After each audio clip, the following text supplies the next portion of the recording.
What is up, everybody? Welcome back to the channel. My name is Flame078 and today we're here with another Apex Legends video. Sorry for the delay, there was a couple of technical issues in recording this video, but we're back at it, and today is going to be a big one, something that's been on my mind for the last couple of weeks, pretty much since I started playing this mode. And that's right, we are talking about ranked in Apex Legends, or more importantly, what I think ranked leagues needs to improve to not only create a better experience for the solo queue player, the casual player, but also I think it would also help competitive players as well and stuff like that, and just in general be a nice healthy system that people can engage with and feel satisfaction with. So without further ado, let's just jump right into these improvements for Apex Legends ranked. Now I want to start this off that I don't really have a particular order in terms of like which one is better, which one I want more than the other. These are just suggestions that I wrote down as I was coming up with it, while I was playing the games. It just kind of came into my head and I wrote them down in my notebook. So the first thing that came to mind, actually we were talking about it with some of my people in chat. If by the way, I also stream on twitchtv.flame078. You can catch me there live Monday through Thursday when I'm grinding ranks, so you guys can see kind of when I'm getting the ideas for these videos there.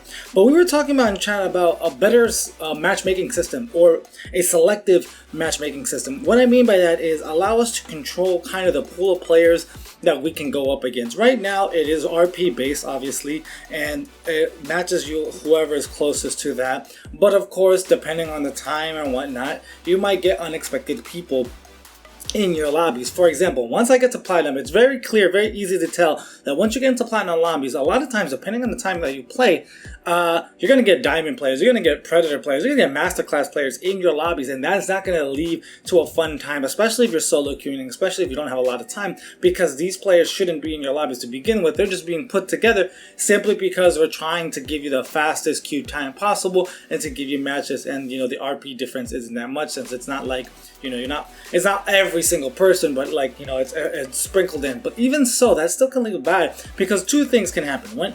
Sometimes I've gotten, the carry option where someone from a Diamond or Master Class actually gets paired up with me, and then they're doing really well, and I'm just kind of sit there and kind of coast. Which, sure, I shouldn't complain about that. It kind of feels weird to complain about that, but it doesn't feel good that I'm going to get carried over these points just because I got paired up with someone a lot better than me, right? That doesn't feel good to me. That doesn't give me satisfaction as a player, and it's just not a good way, because once I do level up, say I do go to Diamond, there's a question if I do deserve to be there, right? So that's one part. And then the other part is the receiving end of that. What if you're put against a team that has a Predator or Master or Diamond person, and you're facing against them? It's gonna feel crappy when you're fighting them and you lose right away, because they're just, they're that much better than you. You don't really belong in their lobbies just yet. So with this, like with the selective matchmaking that I'm talking about, it allows us to control, like, hey, if we want the traditional route, just give me the best matchmaking time. Obviously, make sure they're on my tier, but I'm okay with allowing people not my skill level to be in my lobbies.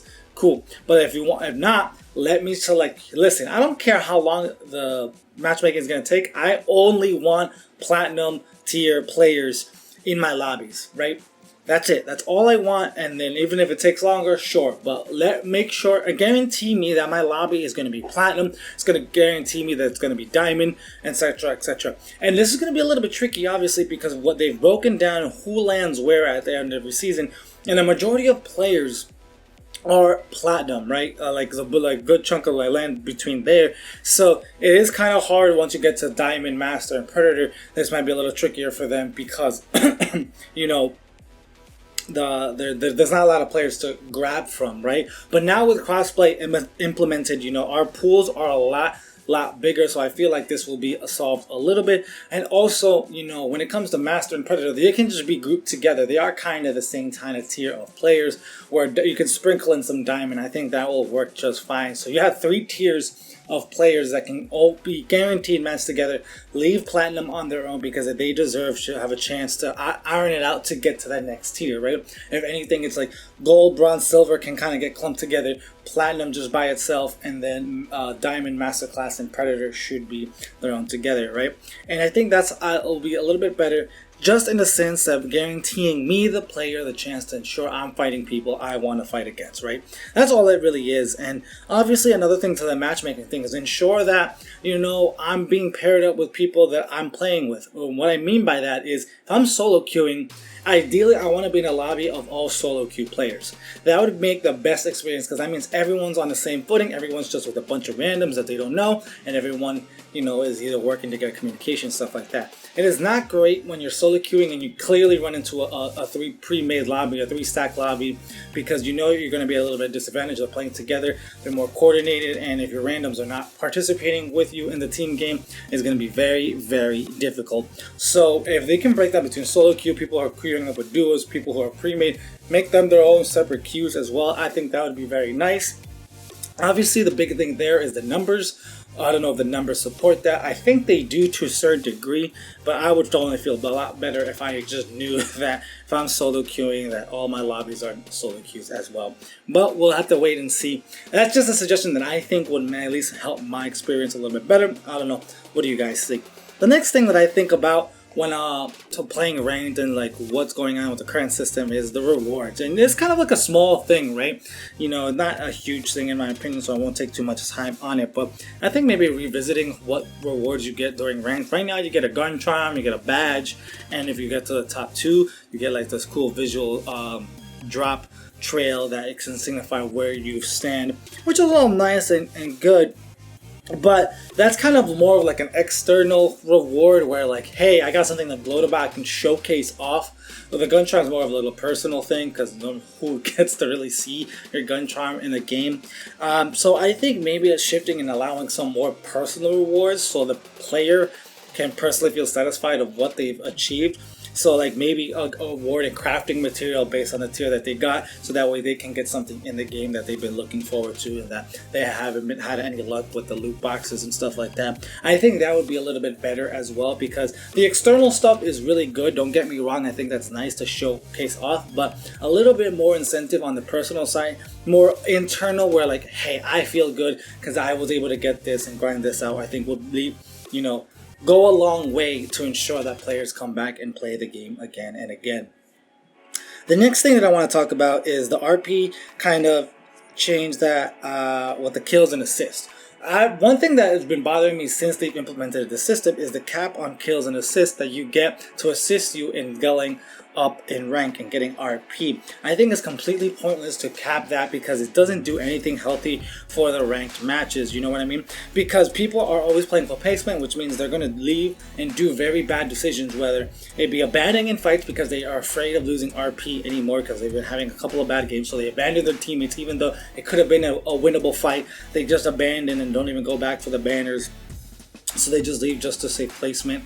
And also it unmotivates good aggro players, because what's the point of getting a bunch of kills if they're not getting rewarded after that 5th one? It makes no sense. You're punishing good players who like to frag out and not rewarding them for their skill because of that. So I just think that it's just unnecessary. Let's remove that cap, and it doesn't help. And also, in my personal experience, the kills have always saved me from losing a ton of RP, even if I have bad placement, because I was able to get a couple of kills, a couple of decent fights, and that brings down my multiplier. And it sucks that sometimes maybe on a hot drop I manage to get like 6 or 7 kills, and then I don't get rewarded for those 2, and I still get negative. And I knew I would have gotten positive even if I would have just not had that cap. So something to keep in mind to allow the players to feel a little bit more dynamic and more in control of the RP they gain during the matches. And then lastly, I think just in general, which a little bit the cap touches upon, is just reworking the RP gaining system. I think the current way it is, it's all about placement, and then you get a little bit of boost of kills and stuff like that. That's it. So it really is just the emphasis on like where you land in a match, and I think that's just wrong. It promotes not fun ways to play the game. Like I was mentioning before, players, especially randoms, if they don't feel like they're gonna win a fight, they'll abandon the teamates. They won't go for the banners. They'll just run away. That's just terrible. So you just have these people just running around, the map, trying not to get into fights because they don't want to die and they don't want to lose RP.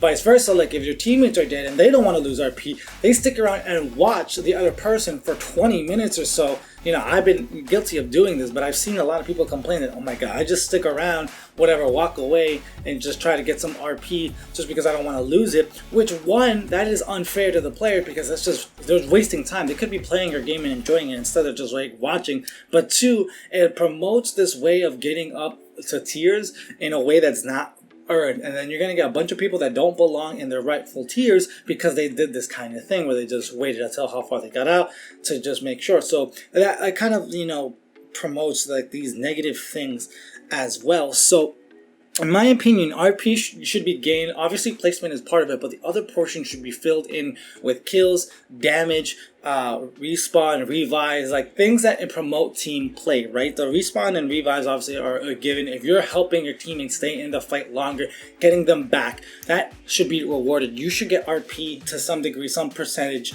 of that, to reward the fact that you're playing with your team as much as possible and rewarding that mentality. Also, the kills and damage, stuff like that. Remember when we were talking about the kills need a little bit of rework. The damage as well. How many times have you been able to sit in a match and get like over 1k damage and realize you didn't get any kills because they were stolen at the last second and you only got assists? So because you only get, or sometimes it doesn't even count because you won the last one, right? You just get left over. You get these like 1k plus 2k plus games, and you don't get rewarded for doing that work, and that's still good teamwork because you're doing damage, allowing your team to be successful in engagements, and you're not getting rewarded for that. So I think that needs to play a factor into the RP system in some way, shape, or form. And then lastly, I would recommend tweaking the leaving penalty system. Like I mentioned while we were talking about people just stay in lobbies to see how far that last person gets because they get banned. I think it should be completely reworked where wherever you die, whatever placement you die in, that's the placement points you as a player is going to get. And you only get to up that if you get respawned. Now you might be asking, wait a minute, wouldn't that cause problems? Because some people might get the banners and they'll never get respawned, and so they're just stuck there waiting. Hear me out. The way to fix that is if a banner is recovered, they are the player who's dead has a certain amount of time they need to wait. Just like you wait for the banner to time out, you have a certain amount of time before that player needs to respawn you. And if that timer goes up, you're allowed to leave the game. No worries, no leaving penalty. You're good to go. They couldn't get you. That's it, right? But I think that timing mechanic will work because now, they can change the way a lot of this works. We have mobile respawn beacons now. The respawn beacon system is still in place. Maybe spawn with a mobile respawn beacon like they've done in some LTMs. Or, have it always something that you can craft to ensure that players have the option and always a way to get the players back, right? So there's a time frame to get that down teammate, recovered teammate banner up. And then once you get respawned, boom, you get that placement point wherever they survive, and then you continue on. But this will stop people being motivated, just kind of lingering around, running around, and just waiting for matches to end and stuff like that, because they won't get rewarded for it. I think getting rewarded for something that you're not doing in game is kind of silly. So that's what I personally think. That would be the biggest change for all, because I know, like, all right, my banner's not recovered. All right, I'm dipping. I'm not going to get any more points. There is no reason for me to stay in the game. That's it. We want to create that cycle. All right, let me get to the next match. Let me try again instead of just getting skeevy and waiting for someone else to do the work for you. And I think that's it. Just to recap, some of the big points that I covered is, allow control of matchmaking systems where if I only want to play with a certain tier group or a certain skill range of RP, let me control it. Make me understand, obviously, just like we do with crossplay, if you disable that, queue times are going to be longer. Same thing with the rank. If you do some kind of control mechanism, the player knows, all right, I'm going to have longer queue times. I get it, whatever. But at least it guarantees a controlled lobby for me to feel comfortable in and fighting. We also talk about kind of giving more personal internal reward systems for the players, like crafting materials on any tier level, so that way someone can get whatever they want or working towards in the game, because the loot box system is total trash, right? There's something to think about. Remove the kill assist cap, just period. Remove it. Let people frag out if they need to. Let them support each other in that way, because playing just placement is just not fun, and it creates some kind of volatile play routines in ranks. And lastly, tied right into that is just rework the way you gain RP. Allow it 50% placement, allow it 50% a combination of damage, revives, respawn, kills, assists, you know, all that good stuff, right? I'll let them rework it in that way 50-50, so that way players feel more in control of what they're doing, what they feel proud of, and the progress they have a lot more control of. And then obviously with that, tied into making sure the leaving penalty is a little bit stricter. Don't reward people for staying in a match even though they're dead and their banners are not recovered, or if their banners have been recovered but they're not respawned yet after like 5 minutes in a match or whatever, right? Don't reward players for staying in a match just because they're dead. That's not fair. Let the timer go out and let people leave so they can come back and play again, so that way they can earn the RP they need to level up. But those are just my thoughts, my opinions, my suggestions that I thought of throughout my experience in ranked. I want to pass it over to you guys. What do you guys think about this system? What would you change? What do you recommend? Please let me know in the comment section down below. And again, once again, I stream every Monday through Thursday, Flame078, link down below. Catch me there live. We can grind out some rank together and whatnot.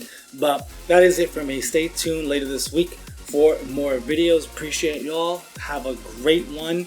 Until next time, adios.